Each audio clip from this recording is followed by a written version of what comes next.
everybody. How are you? Thanks for coming today, everyone, especially those of you that made a really long journey. We decided that we can't have the MC introduce herself, so I'm going to take over MCing for just a minute and introduce my dear friend and colleague, Laura Hayes. Laura and her husband have 3 children, all of whom suffered some level of vaccine injury, one to the point of severe and permanent disability. She is passionate about educating others about the dangers and inefficacies of vaccines and about the corruption behind them. She is an active member of a local organization named Families for Early Autism Treatment, and she and her husband are co-founders of the UC Davis Mind Institute here in Sacramento. She and I fought side by side against AB 2109 just a few short years ago, and here we are again, fighting once more to protect parental rights and medical choice freedom here in California. Please welcome my dear friend and colleague, Laura Hayes.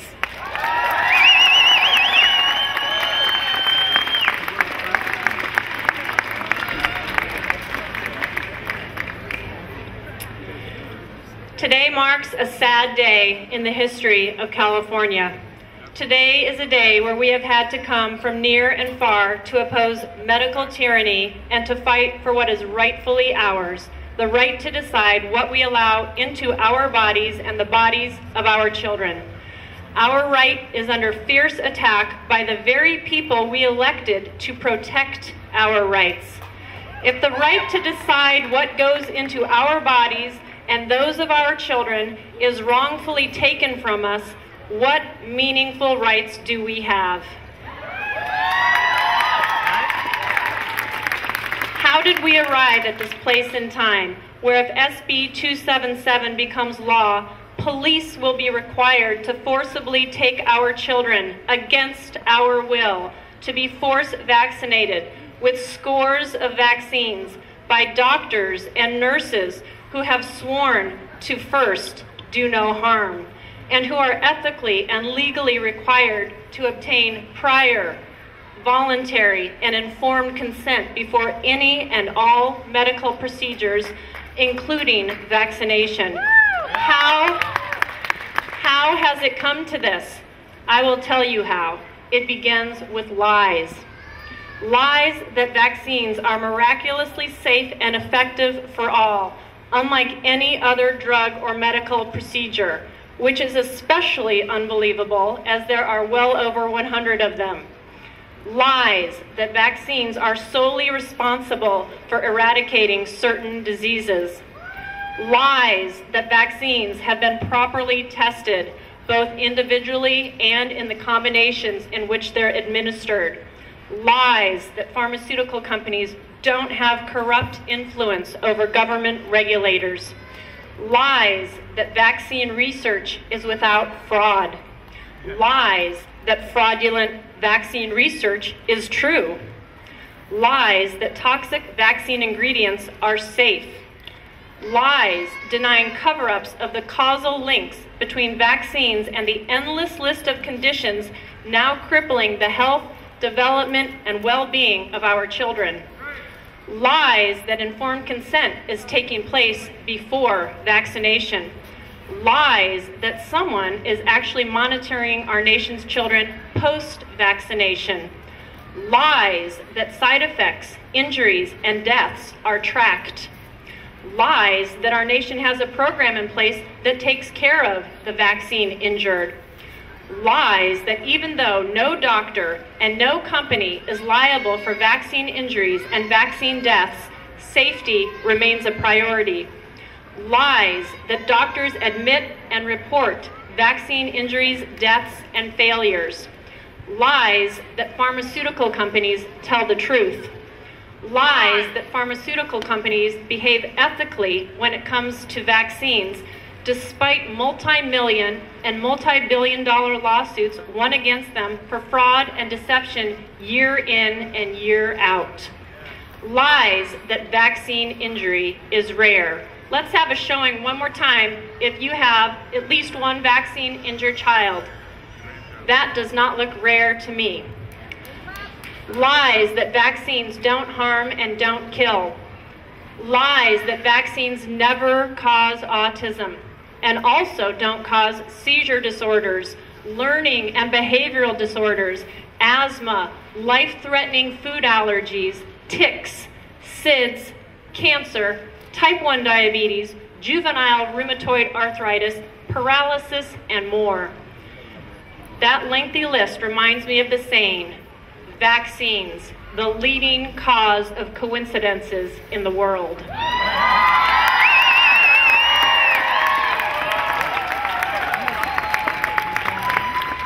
Lies, lies, and more lies. That is how we have arrived at this day today, where our legislators think they have the right to disregard and undo the Constitution, the right to ignore that which our country was founded upon, religious freedom, specifically the freedom to think, believe, and practice in our own way. The right to defy international codes of ethics, such as the Nuremberg Code, which prohibits forced medical treatments and procedures of any kind, including vaccination. Our legislators also seem to think they have the right to violate sacred, God-given parental rights and the right to insist that millions of parents all submit to a one-size-fits-all prescription. Make that scores of prescriptions, which have a long, undeniable history of harming, disabling, and killing. We must ask these legislators, what constitutional powers have been bestowed upon you to mandate that I must inject my child with known neurotoxins, known carcinogens, ingredients proven to disrupt and destroy both the nervous and immune systems, ingredients that will destroy my child's gut and gastrointestinal tract, ingredients that you, senators and assembly members, wouldn't allow in your morning cup of coffee, but that we must inject into our children?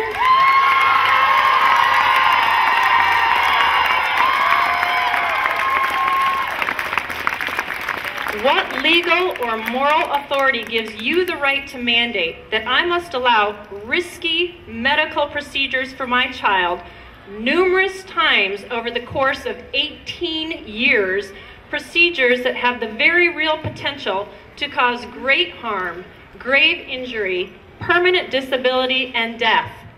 You don't have the right, and you don't have the authority to order parents to play medical Russian roulette with their children.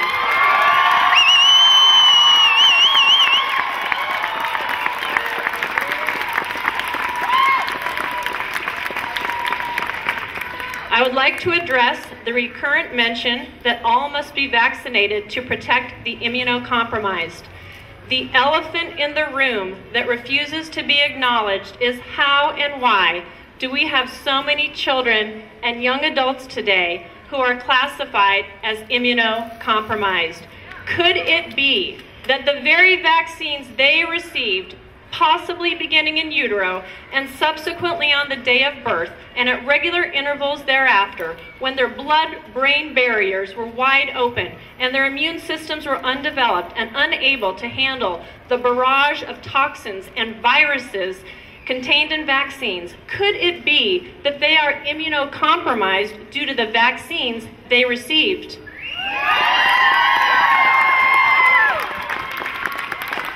And now legislators propose to mandate that other children be forced vaccinated until everyone is ill beyond repair? Furthermore, for the children who are seriously immunocompromised, going out in public is a danger to them, and their parents must decide if they need to be kept at home until re-entry into social settings is possible. Vaccinating all children in the state of California will not protect them. There will always be diseases circulating to which they will be exposed, including the common cold.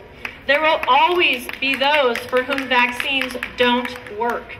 There will always be those whose temporary, partial and artificial vaccine-induced immunity has waned and is no longer present.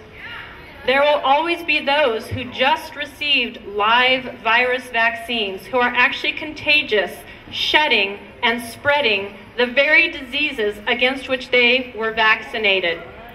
There will always be a risk for those who are immunocompromised. There is always a risk for everyone. That does not mean that others should be forced to endure risk to supposedly protect them. Furthermore, that is not the government's decision to make.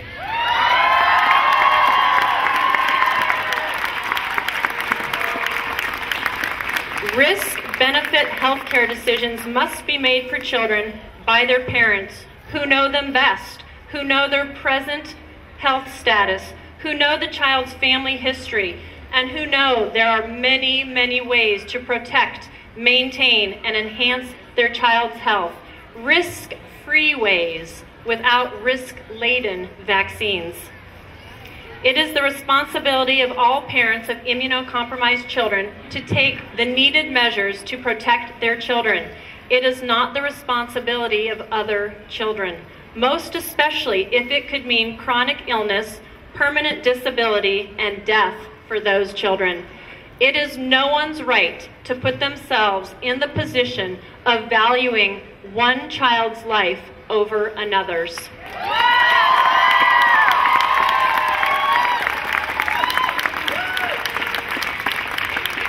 I am the mother of a severely vaccine-injured child who is now 21 years old. He is a boy in a man's body, fully dependent on others. He did not complete high school or go to college. He is not capable of earning a living or living independently. He will never get married, never have children. As a matter of fact, my son Ryan will never even go out on a first date. He was robbed of ever living a typical and independent life because he was poisoned and disabled by vaccines beginning in 1994, continuing through 1998. There was no informed consent, no acknowledgement of his loss of skills and development of strange behaviors after every single set of vaccines. There was no admitting that he received a minimum of 237.5 micrograms of neurotoxic mercury and neurotoxic aluminum and formaldehyde and antifreeze and animal cells and viruses and allergy-causing food proteins and known carcinogens. No government agent has followed up on his vaccine injuries, so the same thing won't happen to other children. He is one of the unacknowledged, uncounted, uncompensated, ignored, discounted, and publicly denied victims who make up the ever-increasing epidemic of vaccine-injured persons. There is indeed an urgent public health crisis sweeping the country, and it is not measles, mumps, or chicken pox.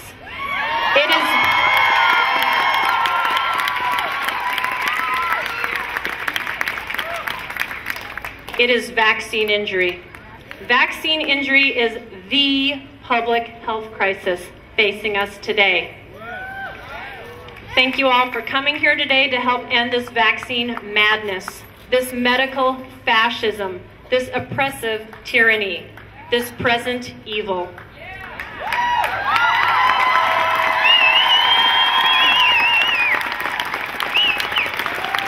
Because there is risk, there must be choice, parental choice. Thank you.